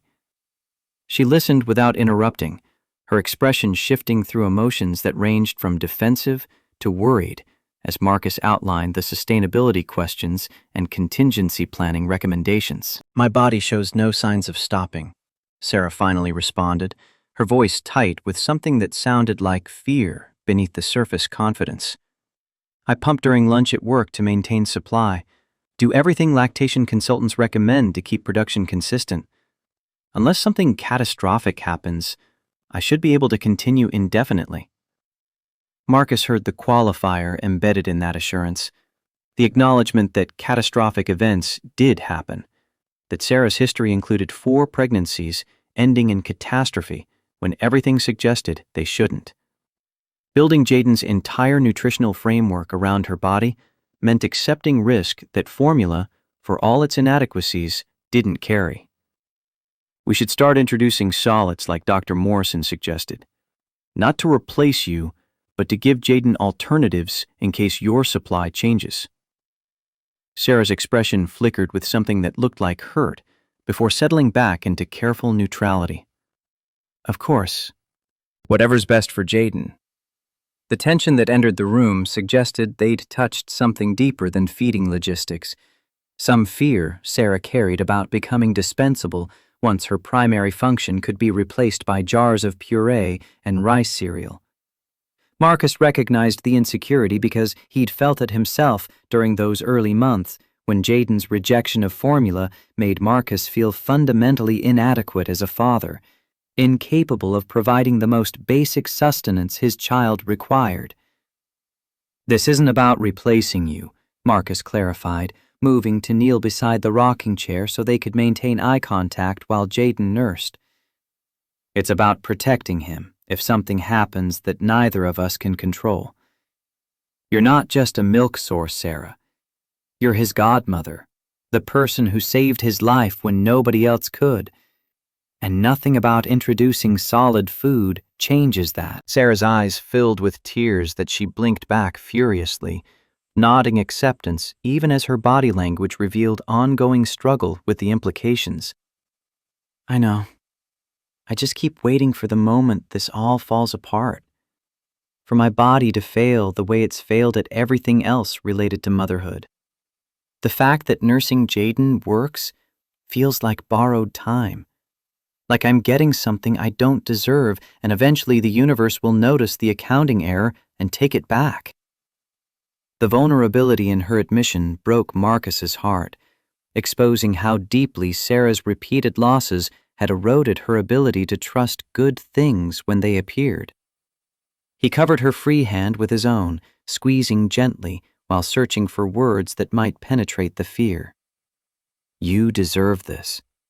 Deserve to experience motherhood, even if it's not in the conventional way you imagined. Jaden is thriving because of you, and that's not an accounting error or borrowed time. That's you giving something precious to a baby who desperately needed it." They sat together while Jaden finished nursing and dozed off, the apartment quiet except for the distant sounds of city traffic filtering through walls that felt increasingly inadequate to contain the life Marcus was building here. When Sarah finally transferred the sleeping baby to his crib and returned to the living room, she moved directly into Marcus's arms, seeking comfort in physical contact that had become as essential as the feeding arrangement that brought them together.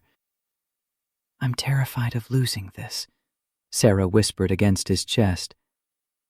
"Losing you and Jaden, and this feeling of being needed for something beyond quarterly earnings and shareholder value." Marcus held her tighter, understanding the fear because he carried his own version, anxiety about what would happen when their secret inevitably leaked, or when Sarah's body stopped cooperating, or when the inherent instability of their arrangement finally collapsed under its own weight. Then we make the most of what we have right now, today. Stop borrowing tomorrow's problems and focus on the fact that tonight, Jaden is healthy and we're together, and that's enough. The philosophy sounded better than it probably was, borrowed optimism masking genuine concern about sustainability. But sometimes borrowed optimism was all anyone had when the alternative was drowning in catastrophic what-ifs that might never materialize.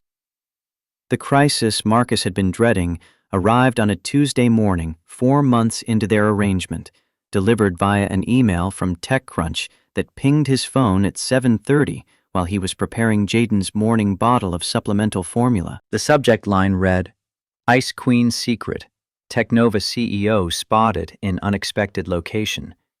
And Marcus's stomach dropped before he even opened the message to see the photographs someone had taken of Sarah entering his apartment building 3 evenings in a row, time-stamped images that proved pattern rather than coincidence. The article didn't know about Jaden, didn't understand the actual nature of Sarah's visits, but it didn't need accurate information to cause catastrophic damage. The speculation alone was enough. Paragraphs wondering about inappropriate relationships between executives and subordinates. Questions about whether this represented abuse of power or favoritism that violated Technova's ethics policies. Marcus's name wasn't mentioned, the journalist apparently unable to identify which specific apartment Sarah had been visiting, but that protection felt temporary, a brief reprieve before someone connected the dots and his identity became public knowledge. Sarah's text arrived 30 seconds later, 3 words that conveyed volumes. "We need to talk." Marcus called his mother, explained the situation in rapid sentences while simultaneously getting Jaden dressed and fed, Beverly's voice on speaker providing the grounding presence he desperately needed while his world tilted sideways. "Baby, you knew this was a possibility when you started this arrangement. The question now is how you handle it, whether you tell the truth or let speculation fill the vacuum." Marcus hadn't considered telling the truth as a viable option, had assumed their only play was denial and misdirection. But his mother's suggestion made him pause mid-diaper change. "If we tell the truth, Sarah loses her job. The board won't tolerate a CEO in this kind of situation, regardless of the actual facts." Beverly's response came firm and certain. "Maybe. Or maybe honesty buys you more grace than lies. Maybe people understand grief and loss and desperate measures better than you think. Either way, you can't control the outcome, only whether you face it with integrity or deception." The advice settled in Marcus's chest with uncomfortable weight, demanding he consider options that felt terrifying in their potential consequences. He finished dressing Jaden, grabbed the overstuffed backpack that contained everything a baby might need during a workday, and headed to Technova with his phone already lighting up with messages from colleagues asking if he'd seen the article, if he knew anything about what was happening with Sarah. The office felt electric with gossip when Marcus arrived. Engineers clustered around computer screens reading the TechCrunch piece and offering theories that ranged from plausible to absurd. Nobody connected him to the story yet, his anonymity providing temporary shelter from the speculation storm, but Marcus knew that protection wouldn't last. Someone would remember seeing Sarah near his desk, or notice she left around the same time he did, or piece together fragments that individually meant nothing, but collectively told an accurate story. Sarah's emergency all-hands meeting was scheduled for 10 o'clock. The entire company summoned to the main auditorium for an announcement that the calendar invite described only as critical company update.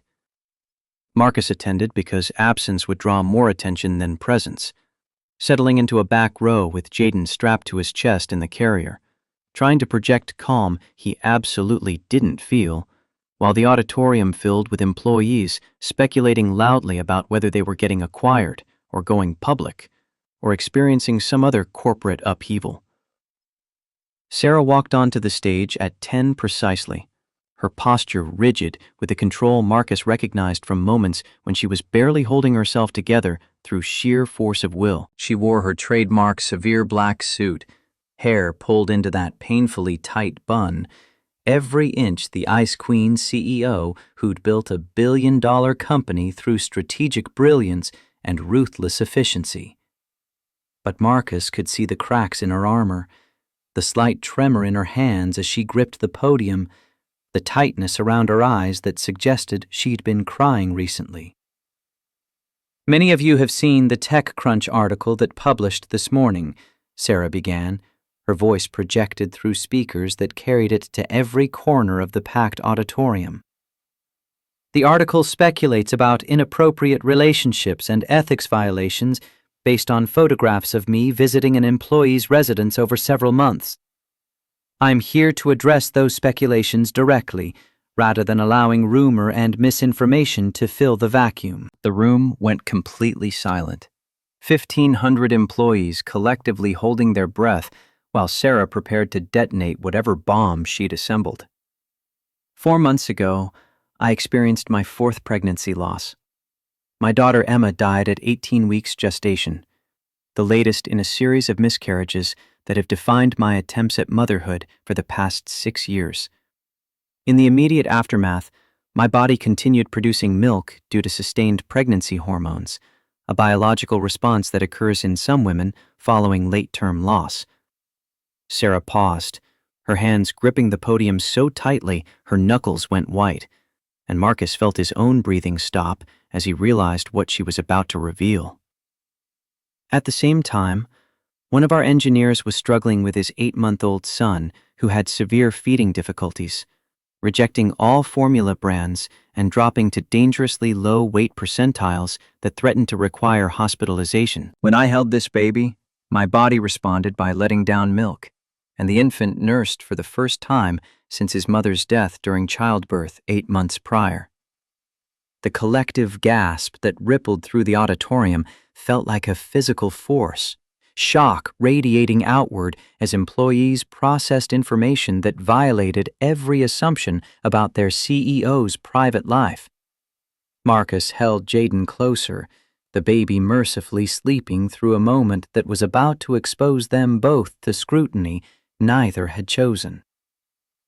"I have spent the last 4 months serving as wet nurse to this employee's child, visiting his home each evening to breastfeed an infant who was literally starving because his body couldn't tolerate artificial nutrition. This arrangement has been conducted with full medical supervision, with the knowledge and approval of the baby's pediatrician, and with absolute professional boundaries maintained at all times within this workplace." Sarah's voice cracked slightly on the final sentence, emotion breaking through the clinical delivery, and Marcus watched her visibly gather herself before continuing. "There is no romantic relationship, no abuse of power, no favoritism in hiring or promotion or compensation. There is only a woman who lost her 4th child, trying to experience at least part of motherhood by helping an infant who desperately needed what her body could provide." The silence in the auditorium had transformed from shocked to something else, a collective processing that Marcus couldn't quite read from his position in the back row. He scanned faces around him, seeing expressions that ranged from sympathy to disgust to confusion. Employees struggling to reconcile the Ice Queen CEO with this vulnerable woman confessing intimate loss and unconventional choices.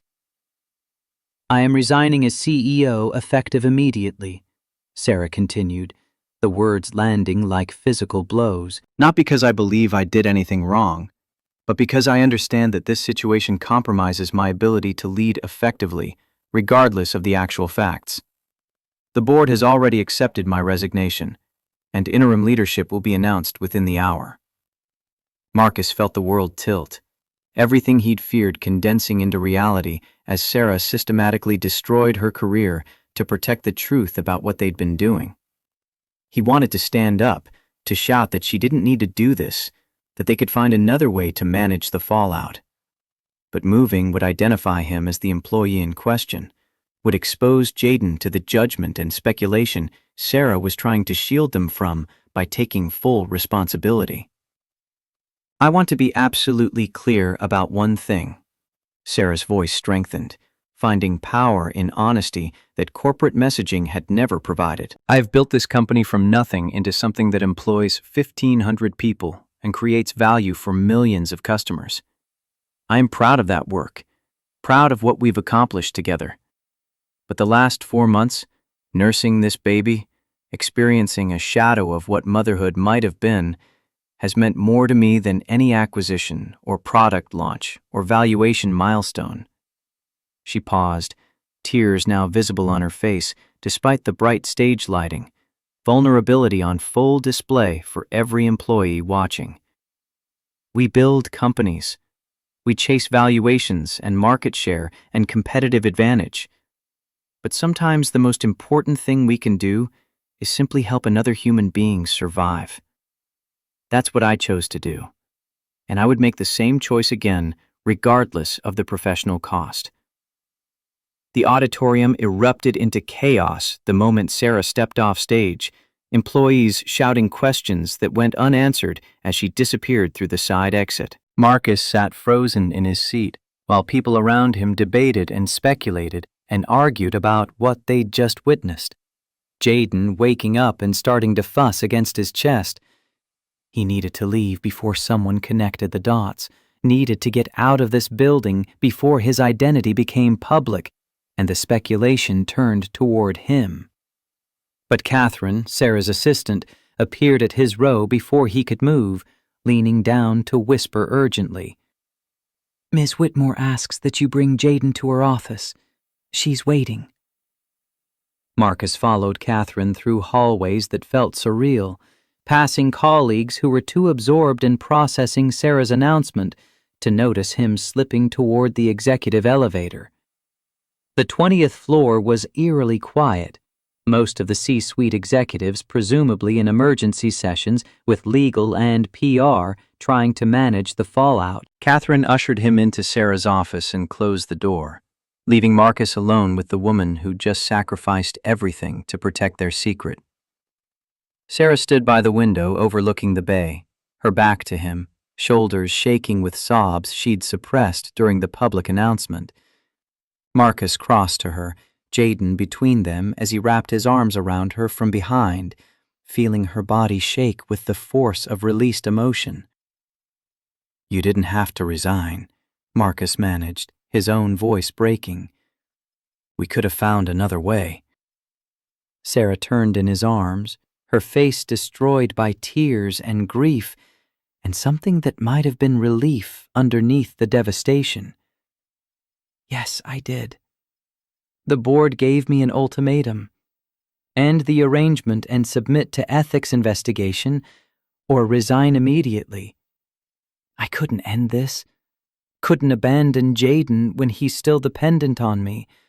Couldn't walk away from the only thing that's made me feel human in years. She reached for Jaden, taking him from Marcus's arms and holding him close, while fresh tears streamed down her face. I built an empire, Marcus. Created something that will outlast me and employ thousands of people and generate billions in value. But I couldn't create life. Couldn't carry a pregnancy to term. Couldn't be a mother in the way I desperately wanted. Her voice dropped to a whisper, raw with pain that went back years. This baby, your son, gave me the only taste of motherhood I'll probably ever experience. How could I choose corporate leadership over that? How could I prioritize a job title over the chance to be needed by someone who doesn't care about my net worth or market position?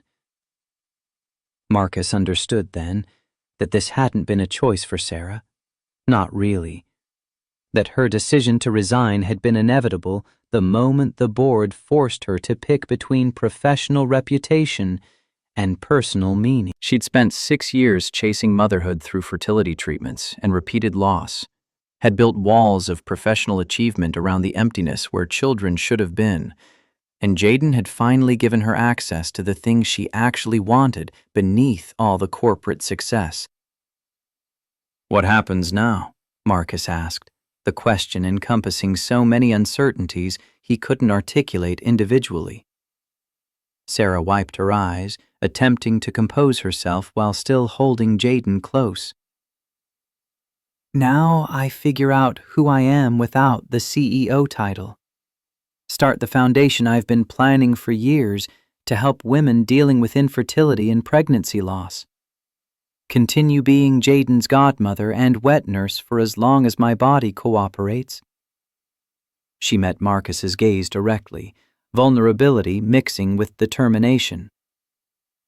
And if you'll have me, I'd like to try building something real with you. Not a secret arrangement we hide from the world, but an actual relationship where we figure out what this is and where it's going. Marcus felt something unlock in his chest. Permission to want this fully instead of carefully, to pursue Sarah without the constant fear of professional consequences now that those consequences had already materialized. "I love you," he said simply, the declaration feeling simultaneously overdue and perfectly timed. "Have loved you for weeks, but was too scared to say it clearly. You gave up everything for Jaden, for me, and I don't know how to process that level of sacrifice." Sarah kissed him then, proper and deep, Jaden squirming between them, but tolerating the contact with his usual good nature. When they separated, Sarah was smiling despite the tears, something lighter in her expression than Marcus had seen during all their careful evening visits. "I didn't give up everything. I gave up a job that was slowly killing me, that demanded I be someone I'm not, that required suppressing everything that makes me human. What I got in return is worth infinitely more." The following 48 hours passed in a blur of media attention that transformed Sarah from Ice Queen CEO to polarizing figure in debates about motherhood, corporate leadership, and the boundaries of appropriate workplace relationships. The initial TechCrunch article spawned hundreds of follow-ups, op-eds arguing both sides, think pieces about wet nursing and modern parenting and women's bodies. Marcus's identity leaked within 24 hours. His LinkedIn profile suddenly flooded with connection requests from journalists, and his apartment building besieged by photographers, hoping for images of him and Sarah together.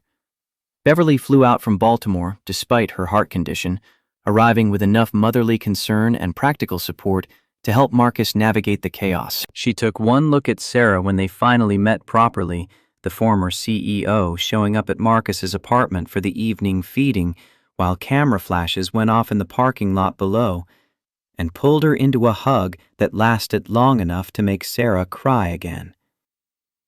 "Thank you for saving my grandson," Beverly said simply when they separated.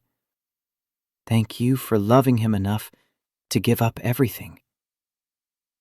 The public response split sharply along predictable lines, conservative commentators condemning the arrangement as inappropriate regardless of circumstances, progressive voices celebrating Sarah's choice to prioritize personal meaning over corporate achievement. But underneath the political noise, something unexpected emerged. Support from mothers who'd struggled with breastfeeding or infant feeding difficulties. Women sharing stories about wet nursing arrangements that had saved their children. Acknowledgement that sometimes survival required unconventional solutions. 3 weeks after Sarah's resignation, a producer from a major morning show reached out requesting an interview. Marcus and Sarah debated the wisdom of further exposure, ultimately deciding that controlling their narrative mattered more than hiding from ongoing speculation. The interview aired on a Tuesday morning, both of them sitting on a studio couch while Jaden played between them, answering questions about how they'd met, why Sarah had agreed to nurse someone else's child, what their relationship had become in the aftermath of public exposure. The host, a woman in her 50s who'd built her career on empathetic but probing interviews, asked the question that cut to the heart of everything. Sarah, you were one of the most powerful CEOs in Silicon Valley. You gave that up for a baby who isn't biologically yours, for a relationship that violates conventional boundaries. Do you regret it? Sarah looked at Jaden, then at Marcus, her expression completely open in ways the Ice Queen would never have allowed. I spent 6 years and over $400,000 trying to have a biological child. 4 pregnancies, 4 losses, each one taking a piece of my soul I'll never get back. I built a billion-dollar company thinking that achievement would fill the void, that professional success would compensate for not being a mother. She paused, choosing words carefully. Nursing Jaden taught me that meaning doesn't come from valuations or market share. It comes from being needed by someone who doesn't care about your accomplishments, who just wants you present and available and willing to give them what they require to survive. I don't regret giving up the CEO position. I regret that it took me 42 years and 4 dead children to understand what actually mattered. The interview went viral within hours, clips circulating on social media with commentary that ranged from supportive to vicious. But Marcus noticed something shifting in the overall discourse. Mothers coming forward with stories about cross-nursing and milk sharing, medical professionals defending the practice as safe and beneficial when done with appropriate screening. The shame and scandal that initially dominated coverage began giving way to more nuanced discussion about different paths to motherhood, about how grief could intersect with joy in ways that defied conventional categories. Dr. Morrison called a week after the interview aired, his voice carrying satisfaction Marcus hadn't heard in their previous conversations. I've received over 300 calls from mothers asking about wet nursing arrangements for babies with feeding difficulties. Your story is changing how people think about this, Marcus, making it acceptable again to seek help in ways that were normal for most of human history. The observation landed with unexpected weight, suggesting that their private arrangement had somehow become public advocacy. Their survival strategy transformed into permission for other families facing similar crises. 6 months after Sarah's resignation, she officially launched the Emma's Legacy Foundation, with an initial commitment of $200 million, focused on supporting women through infertility, pregnancy loss, and alternative paths to motherhood. The foundation funded milk banks across California, provided grants for IVF treatments, offered counseling for families navigating adoption and surrogacy. Sarah poured into the work the same intensity she'd brought to building Technova, but now directed toward helping others avoid the isolation and repeated devastation she'd experienced. Marcus transitioned to a position at a smaller startup where his skills were valued, but the pressure felt manageable, where leaving at reasonable hours to help with Jaden didn't mark him as insufficiently committed. The pay cut was significant, but survivable, and the reduced stress made him a better father and partner than he could have been while grinding through 80-hour weeks at Technova. Jaden thrived, his development accelerating in ways that suggested the early feeding difficulties hadn't caused lasting damage. He started walking at 11 months, speaking his first words shortly after, growing into a cheerful toddler who split his attachment equally between Marcus and Sarah. The nursing continued until Jaden was 15 months old, when Sarah's supply finally began decreasing and solid foods had largely replaced breast milk in his diet. The transition was gradual and gentle, Sarah's body slowly relinquishing a function it had maintained far longer than medical literature suggested was typical. On a Saturday morning, 18 months after that first shocking discovery in the 20th floor break room, Marcus found himself at San Francisco City Hall with a small group assembled for a wedding nobody had expected when this journey began. Sarah wore a simple cream dress, her hair down and natural, no trace of the Ice Queen remaining in the woman smiling at him while they exchanged vows, witnessed by Beverly, a few close friends, and Jaden in a tiny suit acting as ring-bearer with enthusiastic incompetence. The ceremony was brief and intimate, focusing on the journey that brought them here rather than conventional wedding script. When the officiant pronounced them married, Marcus kissed his wife while their son giggled and clapped, and everything that had seemed impossible 2 years ago crystallized into a reality more meaningful than anything Marcus could have planned or predicted. "I still can't believe this worked," Marcus whispered against Sarah's hair during their first dance at the tiny reception in a restaurant they'd rented for the afternoon. "That we survived the scandal and built something real." Sarah pulled back enough to meet his eyes, her expression radiant in ways that had nothing to do with makeup or strategic image management. "We survived because we stopped pretending, stopped hiding what we needed and who we were, and what mattered beyond professional reputation. Turns out honesty and vulnerability are more powerful than any corporate strategy." Later that evening, after guests had departed and Jaden was sleeping peacefully at Beverly's hotel room, Marcus and Sarah sat on the couch in what was now their shared apartment, larger than his original place but still modest by standards Sarah could easily afford. "Do you miss it?" Marcus asked, the question encompassing Technova and the CEO title and the power that came with leading a billion-dollar company. Sarah considered seriously, not offering easy platitudes but genuine reflection. "I miss the intellectual challenge sometimes, the satisfaction of solving complex problems. But I don't miss the person I had to become to succeed in that world. Don't miss the isolation or the constant performance, or the way achievement never actually filled the emptiness." She shifted to face him more directly, her hand finding his. "Jaden saved my life, Marcus. Not metaphorically or dramatically, but actually saved me from a path that was destroying me slowly. He gave me permission to want something beyond professional success, to acknowledge that building companies wasn't what I actually needed."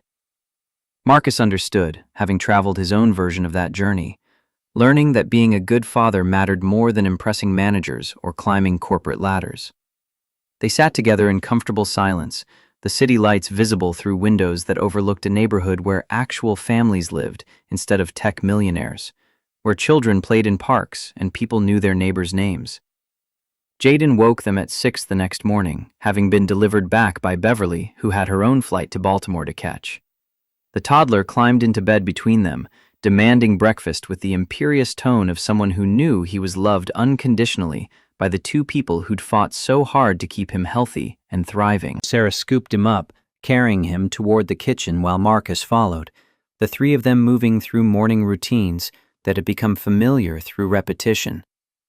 This was what they'd chosen when Sarah resigned from Technova, when Marcus accepted a position with lower pay but better balance, when they decided that building a family mattered more than maintaining the careers that had defined them before grief and circumstance created unexpected opportunities.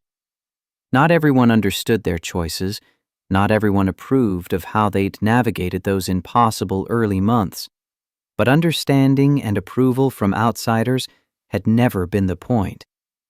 Watching Sarah make pancakes while Jaden banged on his high chair tray, demanding immediate breakfast, Marcus felt gratitude for the unlikely path that brought them here, for the grief that intersected in ways neither could have predicted, for a baby's desperate hunger meeting a woman's equally desperate need to nurture. They'd built something real from broken pieces, had created family from circumstances that should have remained professional boundaries, had found love in the last place either expected to discover it.